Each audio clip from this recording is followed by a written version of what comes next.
kind of shooting from the hip with this one a little bit. We didn't get a chance to train Dragon before we get started, so we'll do that as part of the demonstration on alternative access. Okay, basic overview. We'll be going over different alternative access methods, voice recognition, word prediction, alternative mouse options, alternative keyboards, and some questions, summaries. And if we have time, we'll also go over some alternative cell phone options with Bluetooth. So, main different voice recognition programs that we use, Dragon Naturally Speaking, Windows speech recognition that's built into Windows.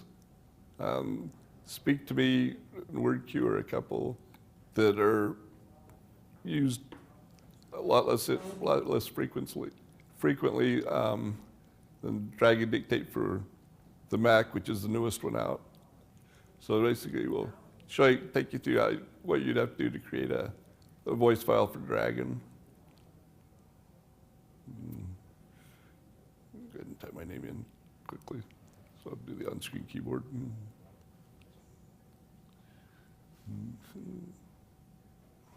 So this is typically what we'll do when we bring a client in who wants to want to try out with voice recognition. While you are reading this, the computer will adjust your microphone volume settings and then beep to signal that this. For Dragon to recognize your voice accurately, it needs to check the quality of your audio system and your microphone. Speaking to the microphone as clearly and naturally as you did in the previous step.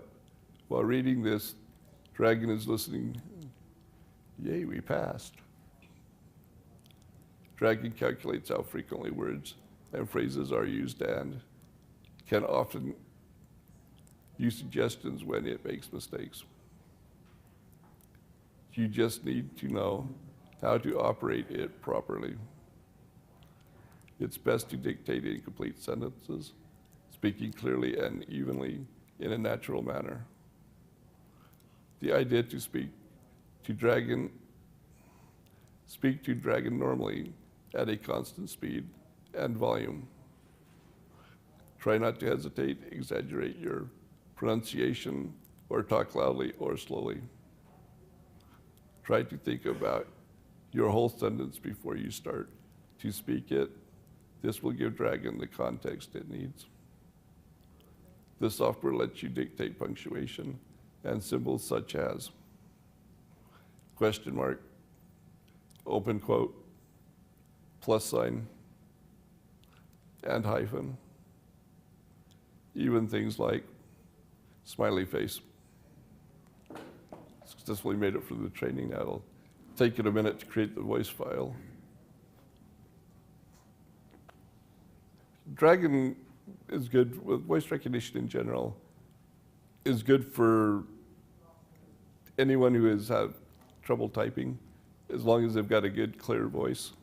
We run into problems if we've got someone with CP or someone who has trouble reading constantly and being able to maintain a constant tone and being able to say the words the same way consistently. We also run into problems if they have trouble being able to read, because it's very dependent on being able to recognize whether you've made mistakes or not. Dragon has the ability to put a list of the commands that are available on the side. Here's you can easily find the commands that are available in applications if you're not sure what they are. Start Microsoft Word. This is a demonstration of the Dragon Naturally Speaking voice recognition program, period. With this program, you can easily input text by simply speaking to the computer. Period. Select all. Font size, 16. Okay. scratch that, press enter key.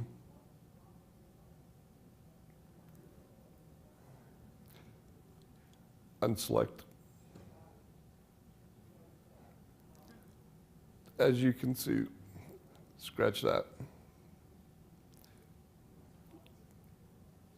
New line. Dragging can be one of the most productive input methods, especially if you are able to speak consistently, period. You can control most applications on the computer by voice, period. Go to sleep. Trying to figure out what program we may want to go to next. Let's see if we can get on the internet here. Start Internet Explorer.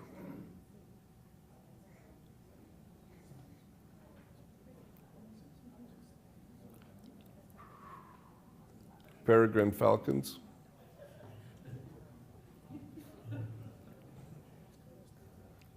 Mouse grid. 4, 9, 2. Mouse click. Go to sleep. So you can easily navigate through the web by voice. A lot of times you can just say the link you want to go to and it'll do that as well. So close window. Microphone off. So it's kind of a basic idea of Dragon. Okay. The speak to me, just a little bit about it. Speak to me is kind of like what Dragon Dictate used to be like when it first came out. It's a discrete speech one, but with it you have to actually create the vocabulary you want it to recognize. So if you've got somebody who maybe as CP, they don't actually pronounce the word correctly, but they say it the same way each time. You go in and actually create a vocabulary for them. And if they want dog, they could say, and if they say, the same way every time, it would put out dog. So that one could be fairly customized. Word queue with speech queue, it's good because it'll let you it will integrate the word prediction with speech recognition, but it's still more discrete. It's not going to be your continuous speech. And then Dragon for the Mac is improving. Originally, well, in the previous version, the correction capabilities were really poor. So I was looking at the newest version last night, and it's getting pretty close to where Dragon is now. They've been about a decade behind from where they were with the Windows side of things. So it's kind of idea of where we are with speech recognition at this point. Okay. And then for word prediction, Co-Writer is the one we use the most frequently. There's also word prediction available in Read and Write Gold, Kurzweil 3000, IntelliTools, and WordQ. You come up and start Co-Writer, and we'll kind of show how word prediction works. You can take it off for the moment. We'll fight with it. Word prediction is good for, basically anybody who can use the keyboard to some extent, but has trouble spelling or is just slow. With word prediction, basically as you start spelling out the word, it's trying to guess what it is you're spelling. And so it can significantly speed up text entry for somebody who has trouble typing with normal keyboard. The drawback is you're often having to split your attention between what's on the drop-down list and where you're looking on the keyboard. So it does have we typically find a maximum speed that people use if they're using it to be between 15 and 25 words a minute. So it does kind of have you can only get so fast with it just because you have to split your attention between seeing whether what you were typing is on the list and looking at the keyboards. In terms of mouse options, you've got trackball, which we use standard trackball. We found trackball to be one of the more popular options. You can mount it in just all sorts of different ways that people can access it. I mean, that's what I use as my main mouse method. I've got it mounted on a camera tripod that I roll up to and I run it with my chin. We can get creative. It all comes down to the mounting of it and putting it where it's accessible. And then we have the joystick style, which if they're able to drive the chair with the joystick, then a lot of times it's a good option. And then one of the next most popular is the head mouse. There are several different versions of it. Who wants to be a guinea pig with the head mouse? Basically, we put a little reflective dot that can be put in your forehead or your glasses.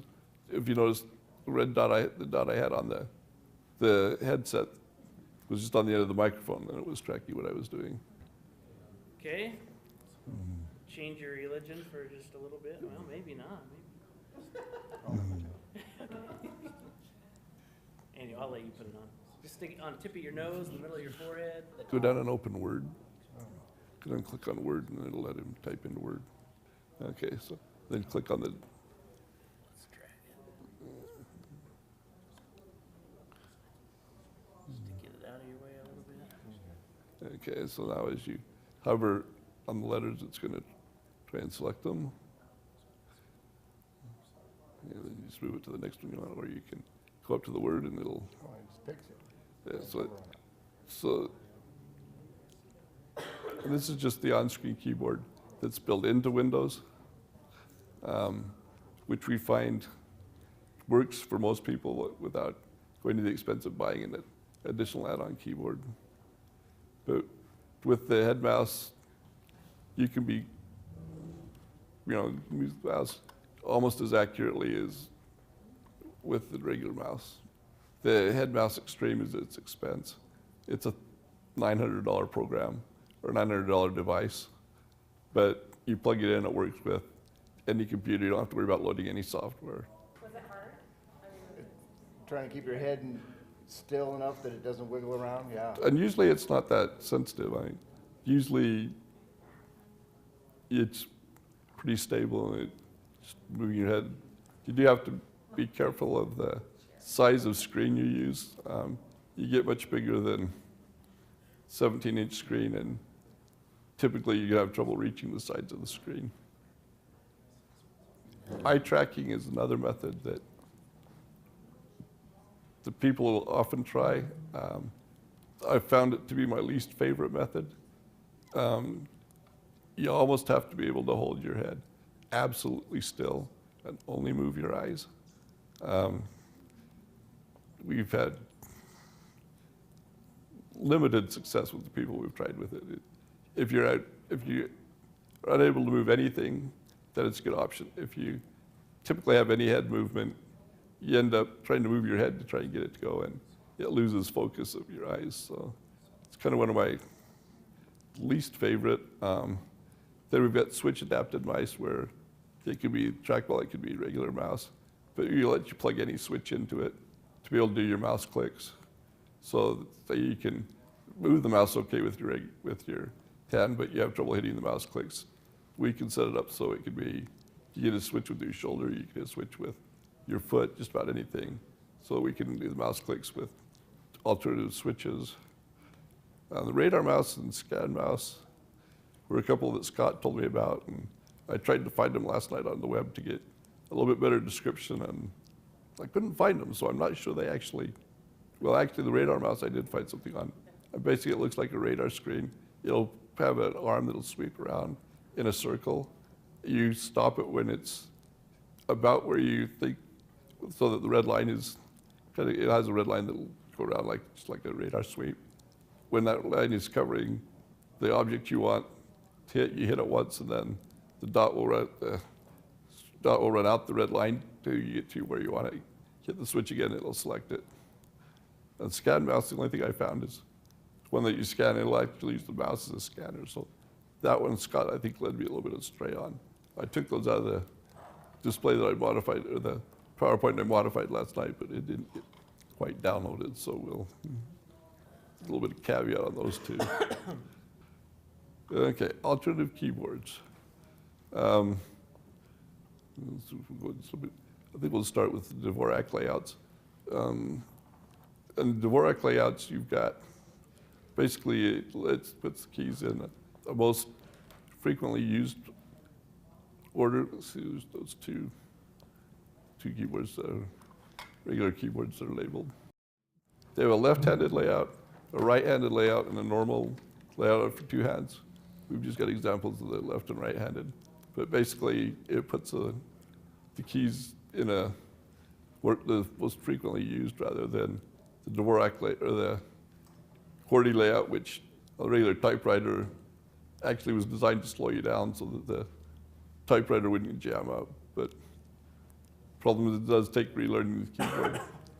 But it can often, if you want to take the time to learn it, it can often be one of the a little simpler input method, especially if you're using like one hand, where you're not having to span the whole keyboard. And then the IntelliKeys is the bigger keyboard here, and it has different templates that'll slide in and out. So if you want to change the keyboard layout in the box, the IntelliTools box, there's a bunch of different styles, but so it can be, you can have just customized layouts so that if they have trouble hitting smaller squares or just all sorts of, and you can actually create custom layouts to do just the keys you want on the screen. And then the back keyboard is another one here. It's uses chords. It's designed so that you hit multiple keys at the same time to be able to get all of your keystrokes. So if you're good at playing a piano and used to hitting chords on the piano, it can be a good option. And it can be set up so that you can do every keystroke with just your one hand using multiple key presses. The learning curve is fairly steep on it, though. It does take a while to relearn it. Okay, and then our next one, the Darcy USB or Morse code. Basically, let you use Morse code to be able to do the typing.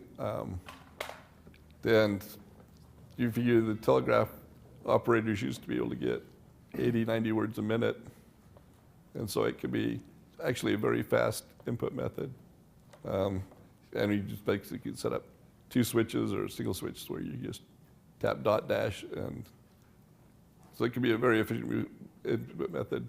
And it's basically just about anybody can learn it. So it just takes the memorization. Okay, so we go on to on-screen keyboards next. Basically, we've got the one that we started with it's built into Windows. For, I'd say 90% of the time, it's sufficient. Then there are a number of, there's a number of available ones that can be downloaded. So we've got a whole bunch of them that are out there. Probably a list of 50 of them. Basically, the main differences between the one that's built in and some of the ones that are available. Some of them have a little bit stronger word prediction. A lot of them you can actually customize the keyboard to change layout the way you want it. And most of them have a free download that you can try. So I guess we can run through that quickly if we're down that close on time. So that's just the couple of free ones that are out there that I found. There's Click and Type, which is a pretty good one. Dasher is free.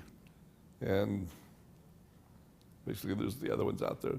The MyTsoft has a whole lot of different options. You can custom create the keyboards.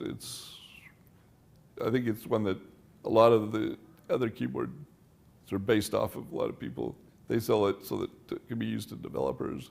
But it's one of the nicer ones. And then, okay, I guess that's pretty much gives us all of those, and we'll try and quickly hit a few of the cell phone options that are available. Let me just show you this just really quick. It won't take too much time. As cell phones are changing, and probably most recently with Siri, it's been great for people with disabilities. They're able to do much more than what we have been able to do. Tell them a little bit about yourself. The one I've got was a system. It's called Vocalize through Broadened Horizons, and it was designed to work with a Windows 6 based operating system on the phones. It'll let me do, I just have to say, telephone. That will wake up the phone, and then I can dial it by just saying the name of the person I want to dial. It's supposed to let you be able to do the music player and that kind of stuff through voice as well. Let's let it time out here for. But anyway, it was pretty limited. No text text messaging. messaging. Does great for dialing basic phone operations, but Siri is offering a lot more now, and with the Android and the Windows iPhone, the options are getting a lot better. So let me show you this, a Bluetooth headset that a company called Sage Technologies has adapted. They ran a cord out of it, so we can plug any switch into it. So sip and puff, head switch, whatever it might be. So then the person can wear the Bluetooth headset, which I'm not a Bluetooth guy, so I don't know how this goes really. Sorry. But Siri has been great. In fact, Alma, I have some handouts there of some Siri commands if you want to hand those out. So the iPhone 4S, the newest iPhone, has that built in. The only thing with this is you'd have to go into settings and always have it on so it doesn't go to sleep, which can drain your battery. I would guess it would maybe last 5 or 6 hours if it was always on. The screen dimmed. But it's how this works. You pair the headset with your iPhone, and instead of hitting a button like most people do to answer a call or to activate Siri, we just hit the button, and then we ask it a question. But a lot basically with it, you can send text messages, you can read your email, all of that now through the iPhone with being able to hit a single switch, or you could use the same when I'm using and pair it and be able to wake it up just by voice. What is my day like today? Just one more meeting today. Let me send it a text message. This is my wife's phone, so Siri's very polite. She'll call you by name on occasion, and you can have conversations with her. We'll wait for this text message to come through. Read my latest text message. New message from Ken Cell. Where should we go out to dinner tonight? You can reply or read it again. Reply. Okay, I can send a text to Ken Cell for you. What would you like it to say? Somebody here would like to go to Red Lobster. I updated your message. Ready to send it? Send. Okay, I'll send your message. So it got that in perfectly. Somebody here would like to go to Red Lobster. So that's always there. Like I say, that always has to be on. And it's going to work really well for people with disabilities. If they're in a wheelchair, we may want to figure out a way, well, we have ways to run it. In fact, Bryan has something where he can plug like a cigarette lighter adapter in and then have the phone charging all the time. So a really great device. If it goes back to the home screen, is all you have to do is just hold that button down for 1 second. Siri comes right back up. So with being able to access Bluetooth through switch or voice access, it's starting to open up the phone market for being able to control the disability or control the cell phone without any use of your hands. So and that's $299. So kind of expensive. But well, the system, it's all well, relative. the system I've got that I bought originally with all the options was $1,000 just for the Bluetooth options to let me do it completely hands-free. But it's given me the ability to call whatever I need to without having to hit any switches or anything. So the price is relevant depending on how great the need is. So Bluetooth is starting to be built into the controls. The other one we've had is the Blue Ant. Blue Ant, which is commercially available. One is which is a speakerphone, and it's the cheapest one we found, and it's what under 100, Yeah, $69 probably.